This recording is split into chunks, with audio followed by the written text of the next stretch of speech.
इंशाल्लाह 28 दिन के प्लान पे उम्रे पे आ रहा हूँ इंशाल्लाह सऊदीया में, जद्दा मक्का मदीना में ज़रूर आप लोगों से मुलाकात होगी। जो लोग मिलना चाहे ज़रूर रब्ता करें इंशाल्लाह। हो गए सी ਤੇ ਜੀ ਛੱਡਣਾ ਤੇ ਫਿਰ ਉਸ ਤੋਂ डिगे ਜ਼ਿਆਦਾ ने 15 दिन हिलिया ही नहीं गया ਐਸੀ ਕੈਪਸੂਲ ਜਿਹੜੇ ਨੇ ਉਹ अच्छा जिस पहले मैं हकीम ते गल कर रहा, जिस हकीम को तुसी दवाई खाधी ठीक है जी, महीना तुसी बड़े फिट रहे, ठीक है, एक एतराज़ होंदा है हकीम भी अजकल अंग्रेजी दवाइयां पीस के पा दिंदे ने।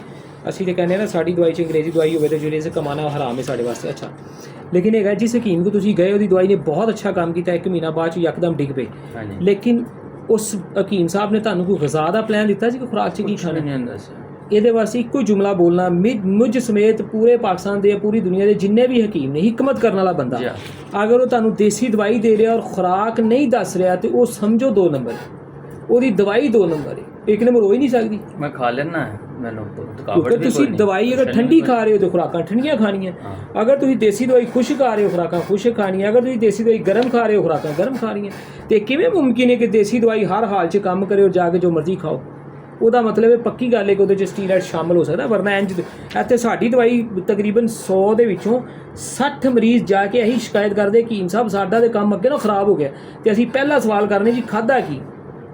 ਸਾਨੂੰ ਇੱਕ ਲਫ਼ਜ਼ ਡਿਟੇਲ ਨਾਲ ਦੱਸੋ, ਟਾਫੀ ਨਿੰਮਕੋ ਗੋਲੀ ਪਾਣੀ ਕੀ ਖਾਧਾ ਤੁਸੀਂ 3-4 ਦਿਨ 'ਚ? ਜਦੋਂ ਪੇਸ਼ੈਂਟ ਦੱਸਦਾ ਪਤਾ ਲੱਗਦਾ ਜੀ ਉਹਨੇ ਆਲੂ ਬੁਖਾਰਾ ਖਾ ਲਿਆ, ਉਹਨੇ ਸ਼ਰਬਤ ਬਜ਼ੂਰੀ ਪੀ ਲਿਆ, ਕਿਸੇ ਨੇ ਸ਼ਰਦਾਈ ਖਾ ਲਈ, ਕਿਸੇ ਨੇ ਚਾਵਲ ਖਾ ਲਏ। ਮਤਲਬ ਖੁਰਾਕਾਂ ਉਹ ਸਾਰੀਆਂ ਗਲਤ ਹੁੰਦੀਆਂ, ਸਾਡੀ ਪਰਚੀ ਦੇ ਮੁਤਾਬਕ ਗਲਤ ਹੁੰਦੀ ਹੈ। ਉਹਦੀ ਵਜ੍ਹਾ ਤੋਂ ਪ੍ਰੋਬਲਮ ਆਉਂਦੀ ਹੈ ਨਾ। ਮੈਂ 24 ਘੰਟੇ ਮੇਰਾ ਨੀਂਦ ਜਿਸਮ ਸੁਣ ਰਹਿੰਦਾ, ਮੈਂ ਮੋਟਰਸਾਈਕਲ ਵੀ ਚਲਾਉਣਾ ਉਹਨਾਂ ਦਾ ਆਪਣੇ ਆਪ ਨੂੰ। ਤੁਸੀਂ ਬੀਪੀ ਸ਼ੂਗਰ ਦੋਨੋਂ ਚੀਜ਼ਾਂ ਸਲੀਆਂ ਚੈੱਕ ਕਰਵਾ ਕੇ ਦੇਣੀਆਂ। ਬੀਪੀ ਹਾਈ ਹੋ ਰਿਹਾ ਵੀ ਇੱਕ ਪ੍ਰੋਬਲਮ ਹੈ, ਲੇਕਿਨ ਜਿਸ ਤਰ੍ਹਾਂ ਮੇਰੀ ਗੈਸ ਸਾਬਿਤ ਬਿਹਤਰ ਹੋਏਗੀ, ਸੂਰਤ ਸਾਹਮਣੇ ਆ ਜਾਏਗੀ ਕਿ ਬੀਪੀ ਦੁਬਾਰਾ ਲੋ ਹੁੰਦਾ ਜਾਂ ਕੀ ਹੁੰਦਾ। ਸ਼ੂਗਰ ਨੂੰ ਬਰੀਕੀ ਨਾਲ ਚੈੱਕ ਕਰਨਾ ਖਾਲੀ, ਜਿਹੜਾ ਅਗਰ ਲੋ ਹੋਈ ਤਾਂ ਫਿਰ ਮਿੱਠਾ ਜ਼ਿਆਦਾ ਖਾਣਾ।